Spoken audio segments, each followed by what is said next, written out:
પંખીના માળા જેવા તરખરા કરીને ગામ છે ને તરખરા ગામની માલપા મારી ધૂળના ધડી મળે હાલે મોજૂદ મારી મેલડી બેઠી છે. નહીં વ્યવહાર, નહીં મૂડી, નહીં ઇજ્જત, નહીં આબરૂ, જેને ગરીબાઈ આંટો લઈ ગઈ છે. સાહેબનો તળબદા કોળી છે, નામ જેનું વિપુલ છે, પણ સાહેબ ગરીબ માણસ. અને સાહેબ રૂપિયા વાળાને તો મેલડી મળે, પણ જેથી ગરીબને મેલડી મળે ને તેથી એના નસીબના તાળા ખોલી નાખે. આવી મારી મેલડી છે.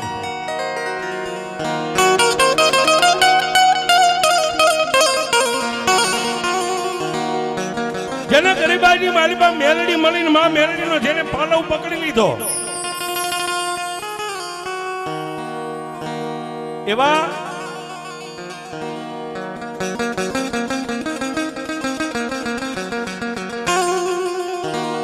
ગામની બજારની મારી પાસે નીકળે તો કોઈ જેને રામ રામ નો કે, કોઈ જેને જય માતાજી નો કે. અને સાહેબ જેથી તમારી મોડી વેળા માઠી વેળા હોય ને ત્યારે કાકા કુટુંબ પરિવારના ભાઈઓ પણ તમને આવકારો ન આપે.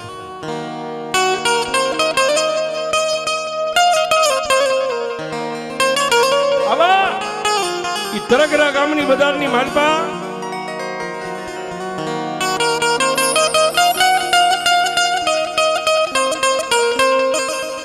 જેના માવતર દુબળા છે, જેનું ઘર દુબળું છે, પણ દિલના દિલાવર છે.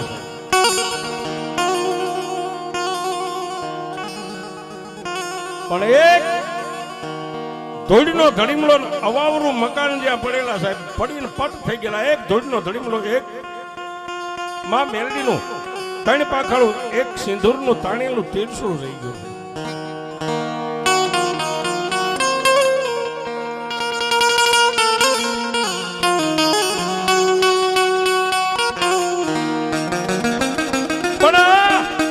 કળિયુગની માનબા મારી મેલડી તો એક સાહેબ આપણે ગુજરાતી ભાષામાં કહીએ કે જેને લોહી ચુંબક કહેવાય, લોઢાની કણસુને જેમ લોહી ચુંબક ખેંચી લે એમ મારી મેલડી સાહેબ ગરીબ હોય ને, જેની ગરીબની મેળા વાળવાની હોય ને એ જેને ગામ નો બોલાવતું હોય ને એને મારી મેલડી બોલાવે છે. મેઘલી અંધારી રાતના 12 નો સમય બની ગયો છે અને આ ગરીબ માણા પોતે મજૂરીયાથી આવી ખાઈ પી વાળું પાણી કરીને એક બજારના ઓટલે બેઠો, એકલો માણસ બેઠો. અને પૈસા વાળા છે ને સાહેબ, પૈસા વાળા સપનાની માલપાએ સુખ જોતા હોય, દુબળા માણસ દુખિયા હોય ને એ ગામની બજારે ઓટા બેઠા બેઠા આભના તારોડિયા કરતા હોય.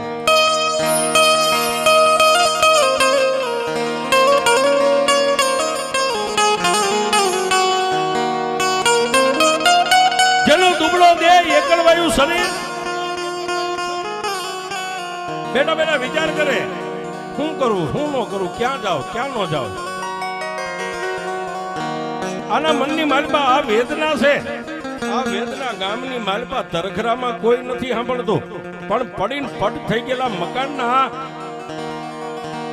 એક ધોળીના ધડીમલામાં બેઠેલી બુઢી ડોસી મારી મેલડી સાંભળે.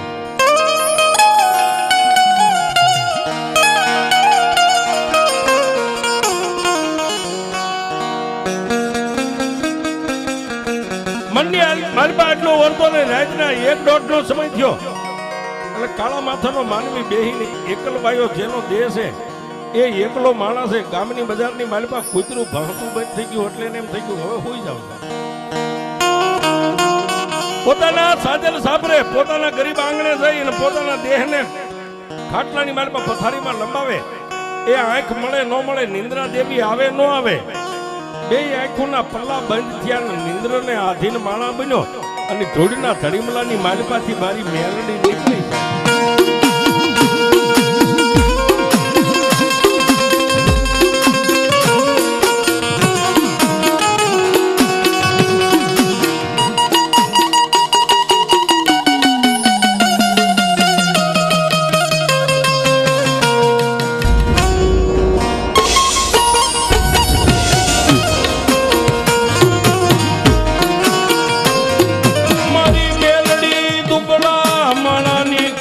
તારી સિવાય કોણ રે મારી દેવી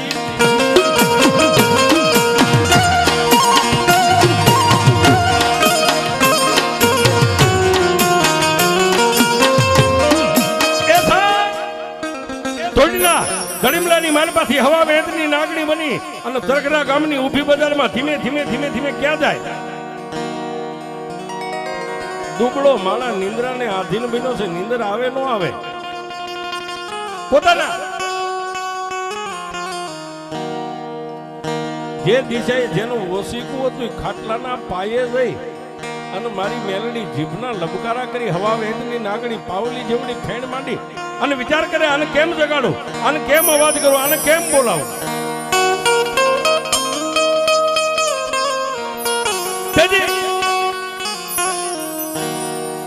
મારી મેલડી હવા વેદની નાગણીના મોઢામાંથી એક જ શબ્દ છૂટો જાય કે બાપ. નિંદરની માલપાથી જાગી ચારે બાજુ નજર કરે એ પોતાના માવતર હોતા છે, પોતાની પત્ની હોતી છે, આખો પરિવાર નિંદ્રાને આધીન બની ગયો. ચારે દિશે જોઈ અને પાછી હોડ તાણી નિંદર આવે ન આવે બીજી વાર અવાજ જાગી જા બાપ.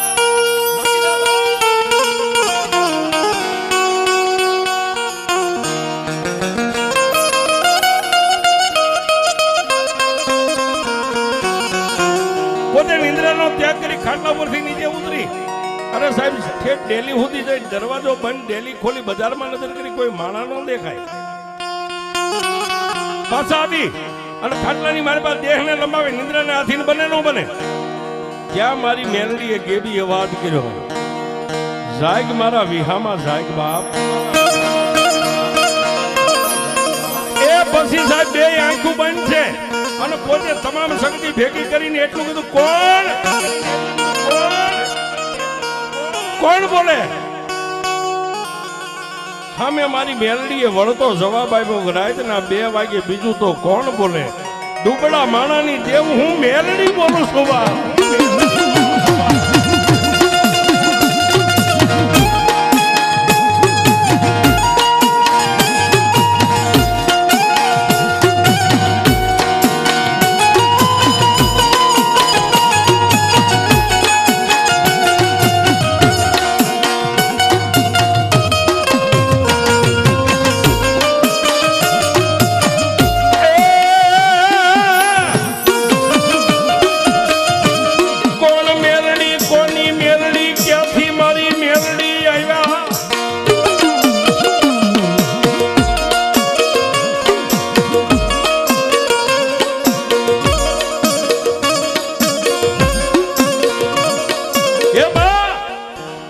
તમે મેલડી જેવી દેવ બોલતા કોના મેલડી ક્યાંથી આવ્યા? મારે તો મેલડીની ઓળખાણ નથી અને મારી જીવનમાં મેં મેલડીનું કોઈ દી નામય નથી લીધું.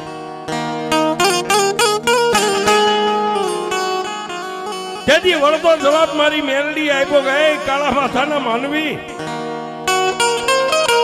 બજારની માલપા રાતના 12-1 વાગે કાયમ ઓટે આવીને બેઠો બેઠો ઓરતો કરે છે ને.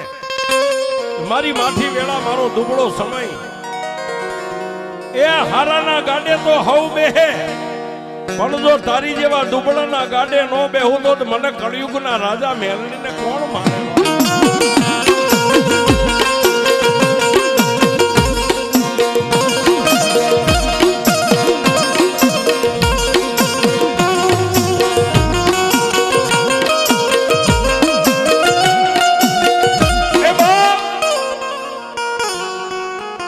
તું જે ઓટે બેહને ઓટાની સામે પડી ગયેલું જે અવાવરું મકાન પડ્યું ને એ મકાનની માલપા ધોડીનો એક ધડીમલો છે ને ધોડીના ધડીમલે હું મેલડી બેઠી છું.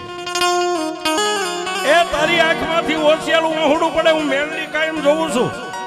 તારા મનની માલપા વોર તો લાવીને બેહતી વોર તો તારો હું મેલડી સાંભળું છું.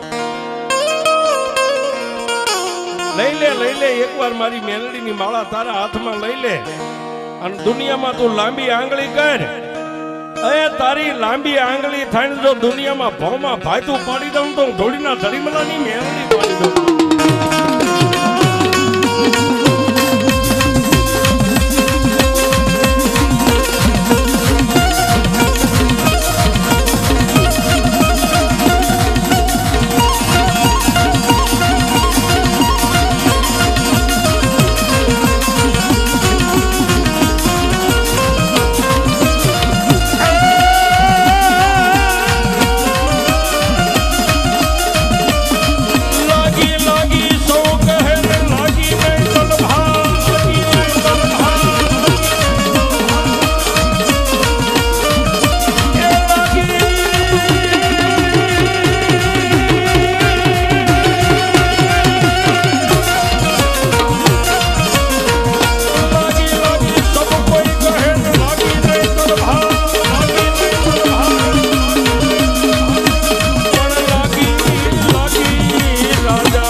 કરી અને માં મેલડી અદર્શ્ય બની ગયા. પણ રાતના 3 વાગે જેને લગ્ન લાગી સાહેબ, રાતના 3 વાગે કોઈને જગાડ્યા નહીં, પોતાની પત્નીને, મા બાપને, પરિવારને, ભાઈઓ ભોજાને કોઈને જગાડ્યા નહીં. રાતના 3 વાગે પથારીમાંથી ઉભા થઈ દરવાજો ખોલી બજારમાં ગડગડતી દોટ મેકી અને જ્યાં માં મેલડીએ એંધાણ આપ્યું હતું ત્યાં જઈ અને ક્યાંય કાંટા પડેલા એક બાજુ કર્યા, કોઈ ધૂળના ઢેફા પડેલા એક બાજુ કર્યા અને રાતના 3 સાડા 3 મારી મેલડીનો ધૂળનો ધડીમલો સાફ કર્યો. એ મારી મેલડીનો ધૂળનો ધડીમલો સાફ કર્યો. પણ ધૂળના ધડીમલામાં બેઠી બેઠી મારી મેલડી કે હે કાળા માથાના માનવી, આજ મારો ધડીમલો સાફ કર અને તારા દુઃખના દાડાનો સાફ કરી નાખો તો મને ધૂળના એ ધડીમલે મેલડીને માનતો ને બા. દીવા સુકે, મેલડીના દીવાબત્તી કરે, કામ મજૂરીએથી પાછા આવે, સંધ્યા ટાળેમાં મેલડીના ધૂપ દીવા કરે. આમ કરતા કરતા મેલડીના નામના જેને ડંકા બજાવ્યા.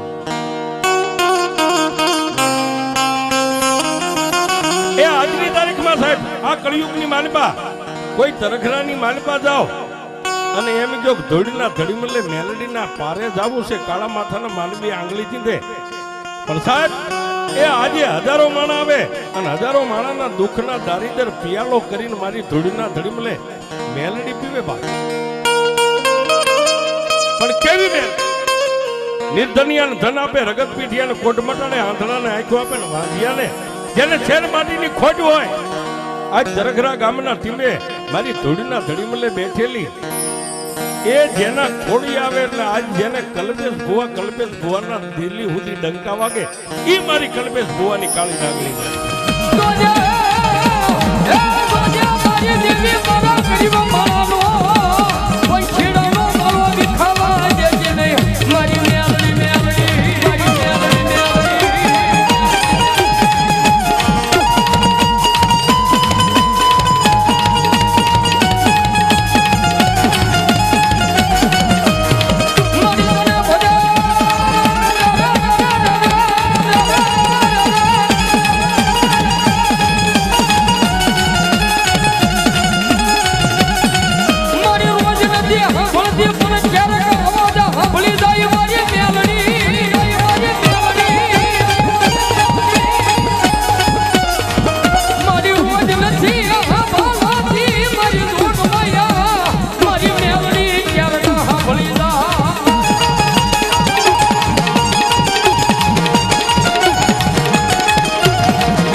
જેને જેને મળી છે ને એનો તો આ યુગમાં બેરો પાર સિદ્ધભાઈ થઈ ગયો છે.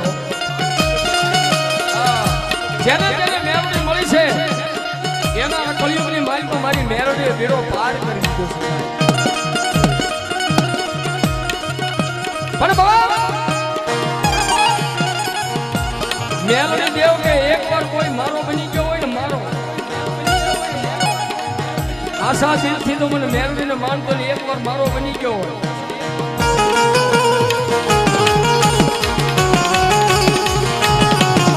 પછી દુનિયાની માલપા ભલે એને કાકા ખૂટી જાય, કુટુંબ ખૂટી જાય, મામાના મોહલ ખૂટી જાય, પણ એકવાર મારી મેરડી કે મારો બની જા તો દુનિયામાં તો જીવતાનો જાનીઓ નો બની જાવ ને એ જેની તો લાછેણીના વગડે બેઠેલી હું તારી મેરડી નો હોય, તારી મેરડી નો હોય.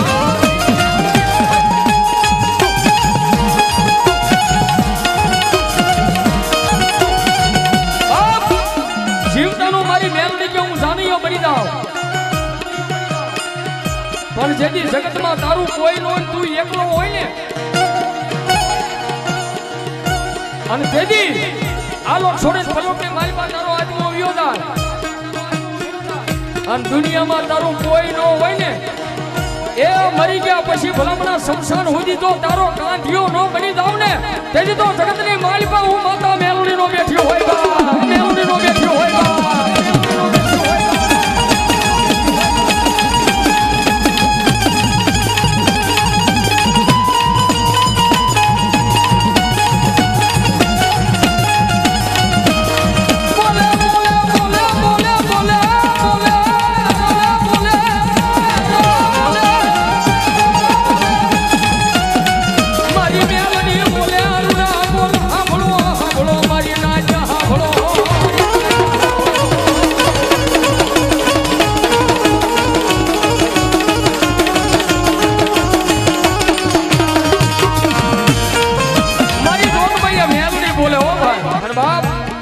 કળિયુગની માલિકા કદાચ મારા કે તમારા વિધાતાએ તો અવળા લેખ લખી નાખ્યા હોય ને ભાઈ મારા કે તમારા વિધાતાએ તો અવળા લેખ લખી નાખ્યા હોય અને આ કળિયુગની માલિકા તો લેખમાં મેઘ મારવાની કોઈની તાકાત હોય ને મારી મેલડી દેવની સમાયો અને મારી જોગમય મેલડી આવશે મારે તમારા લેખ લખતા હોય એટલા માટે વારે લખજો લેખ મેલડી લખજો તમારા છે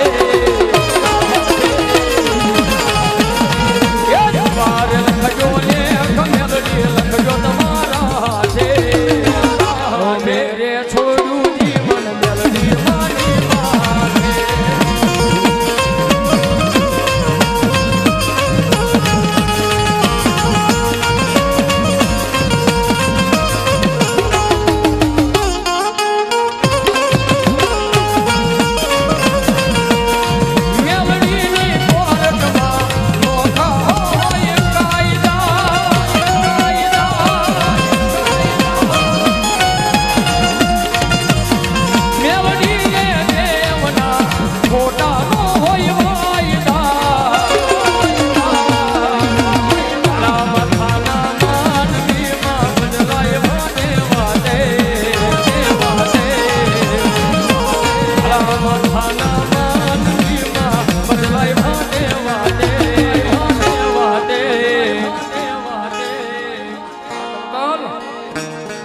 સતનો દીવો કાયમ બોલે મેલડી માના ધામે સતનો દીવો